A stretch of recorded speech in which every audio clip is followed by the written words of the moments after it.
हमने पढ़ लिए थे 6 काइंड्स, ठीक है। कौन कौन से थे? Adjective of quality, adjective of quantity, adjective of number, demonstrative adjective, possessive और इंटेंसिव, ठीक है। अब देखो जो काइंड्स होते हैं अलग अलग लोगों ने अलग अलग आधार पर बहुत सारे काइंड्स बना दिए हैं ना। अभी हमें सिर्फ मेन पढ़ने हैं और मेन में केवल 3 काइंड्स हम और पढ़ेंगे आज, ठीक है। नंबर 7 पे हमको आज पढ़ना है प्रॉपर एडजेक्टिव। प्रॉपर नाउन पढ़ी थी? यस दीदी। उसी से बनाई जाती है प्रॉपर एडजेक्टिव। हिंदी क्या हो जाएगी? व्यक्तिवाचक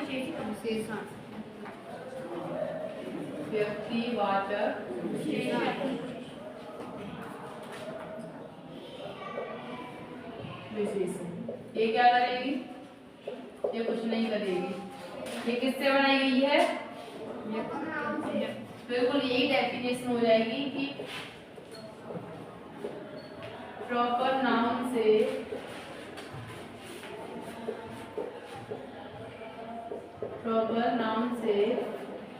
बनने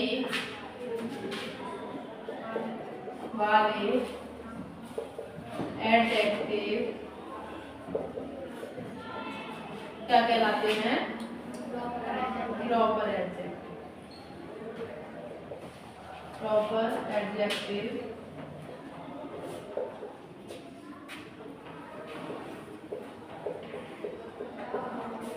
कहलाते हैं, ठीक। अब कैसे बनाएंगे? जैसे इंडिया है, प्रॉपर नाउन है, इंडिया से क्या बन गया? इंडियन। विशेषण क्यों है? कहीं ना कहीं ये मेरी विशेषता बता रहा है, तुम्हारी बता रहा है। हम कौन है? इंडियन है, भारतवासी है, तो प्रॉपर एडजेक्टिव है। एडजेक्टिव है लेकिन प्रॉपर क्या होना? क्योंकि इंडिया से बन के आया इंडियन। ऐसे अमेरिका का कर तो क्या बन जाता है? अमेरिकन। अच्छा ऐसे ही अगर अफ्रीका का है तो अफ्रीकन, और यूरोप का है तो यूरोपियन। तो यूरोप की स्पेलिंग क्या होती है? इसमें एक स्पेलिंग होती है EUROPE। ये सब वर्ड्स क्या होते हैं हमारे? Proper adjective. यहाँ तक समझ में आ गया? ये जो यूरोपियन है ना, अब देखो ये किससे स्टार्ट हो रहा है? ई से, लेकिन इसमें हम एन नहीं लगाते हैं। क्यों? क्योंकि यूरोपियन जब हम बोल रहे हैं प्रोनाउंसिएशन हो रहा तो यह हो रहा, और यह क्या होता है? हिंदी का कंसोनेंट, ठीक है। तो इसमें कभी भी एन नहीं आती है, ए ही आती है। ये समझ में आ गई? प्रॉपर नाउन से जो एडजेक्टिव बने वो क्या होती है? Proper adjective. नंबर 1 पर है तुम्हारी emphasizing adjective।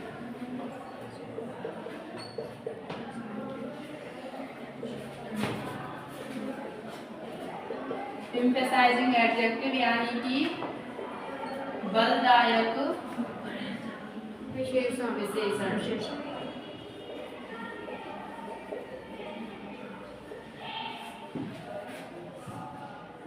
ये क्या करेगा?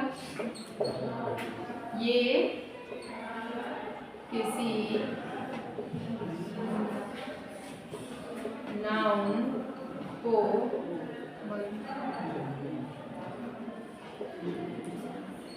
emphasize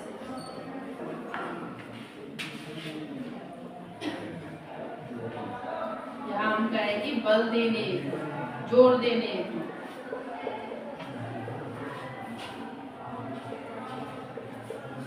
करने हेतु प्रयुक्त होते हैं।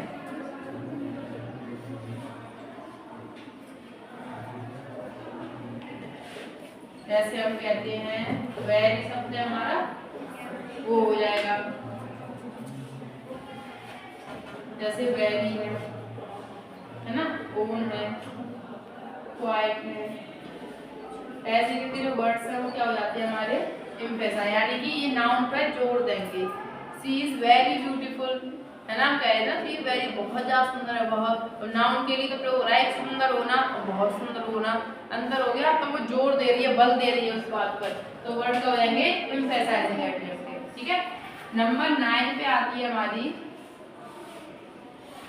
डस्टर का एक्सक्लेमेटरी एडजेक्टिव।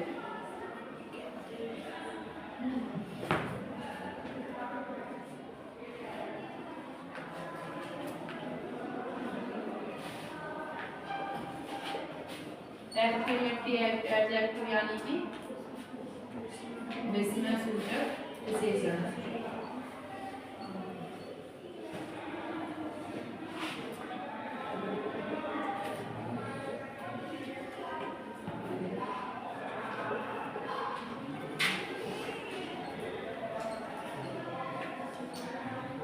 ये क्या करेगी, ये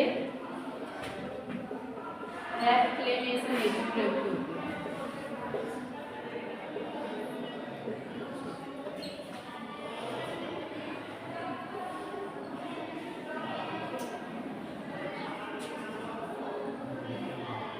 जैसे तुमने एक्सक्लेमेटरी सेंटेंस पढ़े होंगे तो कुछ वाक्य ऐसे आए थे, हाउ ब्यूटीफुल शी इज, है ना।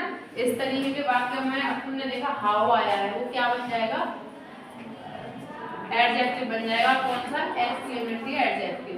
ऐसे पढ़ा ना, व्हाट एन आइडिया, क्या आइडिया है, तो व्हाट वर्ड भी क्या है, ये वाला एडजेक्टिव है। जैसे इसी को लिख लें, व्हाट एन आइडिया, है ना।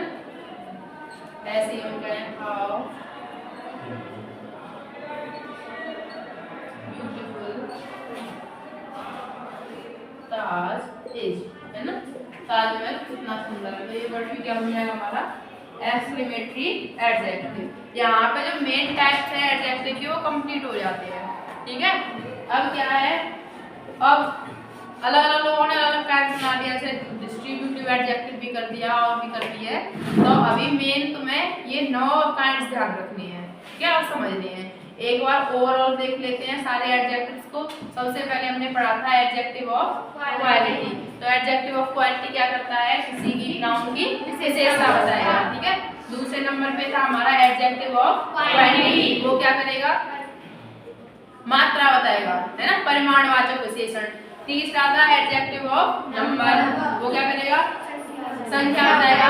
इसमें मैंने तुम्हें एक चीज बताई थी कि जो एडजेक्टिव ऑफ क्वांटिटी है और एडजेक्टिव ऑफ नंबर है उसमें थोड़ा सा डिफरेंस रहता है। थोड़ा क्या है, अगर किसी को तुम गिन पा रहे हो उसमें एडजेक्टिव आ रहा है तो वो नंबर वाला होगा, और नहीं गिन पा रहे हो, मात्रा बता सकते हो तो क्वांटिटी वाला होगा। जैसे मैं बताया सम प्यूपिल, कुछ लोग, सम वर्ड आ रहा है तो लेकिन लोगों को तुम गिन सकते हो, इसीलिए वो एडजेक्टिव ऑफ नंबर बन जाता है। लेकिन अगर आ जाए सम वाटर, कुछ पानी, है ना, थोड़ा पानी, तो यहाँ पे सम क्या बन जाएगा, एडजेक्टिव ऑफ क्वांटिटी। क्यों बन जाएगा, क्योंकि पानी को तुम गिन नहीं सकते, उसको तौल नहीं सकते या उसकी मात्रा बता सकते हो, ठीक है। नंबर 4 पे हमने कौन सी पढ़ी, डेमोन्स्ट्रेटिव एडजेक्टिव। डेमोन्स्ट्रेटिव क्या है, ये किसी की तरफ भी संकेत करेगी, किसकी तरफ, संज्ञा की तरफ। अब इसमें एक था डेमोन्स्ट्रेटिव प्रोनाउन भी होती है और डेमोन्स्ट्रेटिव एडजेक्टिव भी होती है, दोनों में डिफरेंस क्या रहेगा, डेमोन्स्ट्रेटिव प्रोनाउन अपने संग नाउन को नहीं लाएगी और जो डेमोन्स्ट्रेटिव एडजेक्टिव होगी वो नाउन को लेके आएगी। जैसे हमने बताया this is my pen, this is my pen, या मेरी पेन है। दिस अकेला आया है, कोई नाउन नहीं है, तो दिस क्या बन गया, डेमोन्स्ट्रेटिव प्रोनाउन। लेकिन मैं कहूँ दिस पेन इज माइन, यह पेन मेरी है। दिस पेन, पेन साथ में आ रही है, संकेत भी क्या आ रहा है, तो दिस क्या बन गया, डेमोन्स्ट्रेटिव एडजेक्टिव, ठीक है। इसके बाद हमने पढ़ी थी पजेसिव एडजेक्टिव, जो क्या बताती है, अधिकार। अब वर्ड भी मैंने बताए थे तुम्हें, माई है, आवर है, हिज है, हर है, वो सब ये सब हो जाती है।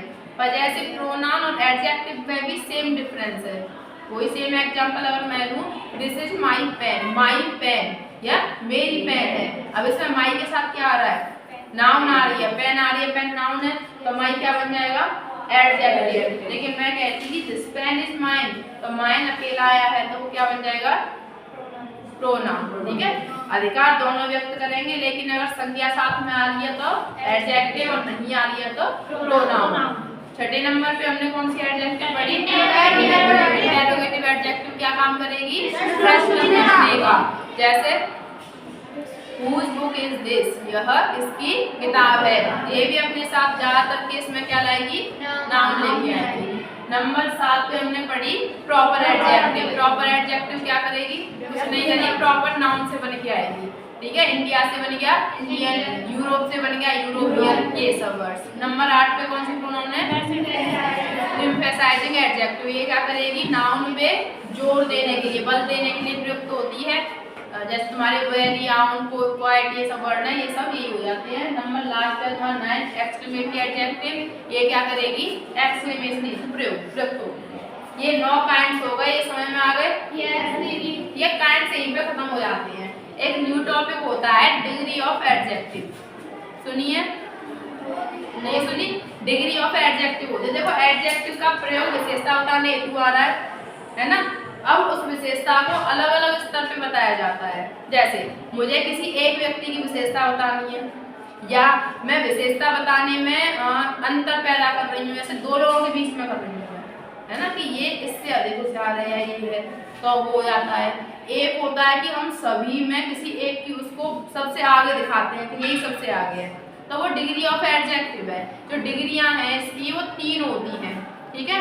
एक होती है 6 वालों ने पढ़ी थी, लिखाई थी मैंने, कपिल लिखाई थी, डिग्री ऑफ एडजेक्टिव, है ना। सबसे पहले आती है पॉजिटिव डिग्री। वो क्या करती है, हमें किसी एक व्यक्ति की विशेषता बतानी है तो पॉजिटिव का यूज करते हैं। दूसरी है तुम्हारी कंपैरेटिव डिग्री, मुझे दो लोगों में अंतर बताना है ना, कंपैरिजन करना है तो कंपैरेटिव डिग्री। तीसरी होती है सुपरलेटिव डिग्री, सबसे बेस्ट दिखा देना है हमें, ठीक है। जैसे हम अगर एग्जांपल लें, कोई भी एक डिग्री उठाए, ब्यूटीफुल वर्ड है ना, ब्यूटीफुल वर्ड। अगर एक की हो रही है बात तो ब्यूटीफुल, दो में पहला अंतर बता रहे हैं तो मोर ब्यूटीफुल, और सबसे ही अधिक दिखा रहे हैं तो मोस्ट ब्यूटीफुल। ये तुम्हारी डिग्रीज होती है, ये समझ में आ गई। ये कराएंगे हम कल, जो डिग्रीज है वो भी लिखा देंगे और ये भी लिखा देंगे। आज का ये टॉपिक यहीं पे कंप्लीट होता है। अब नोट कर लो।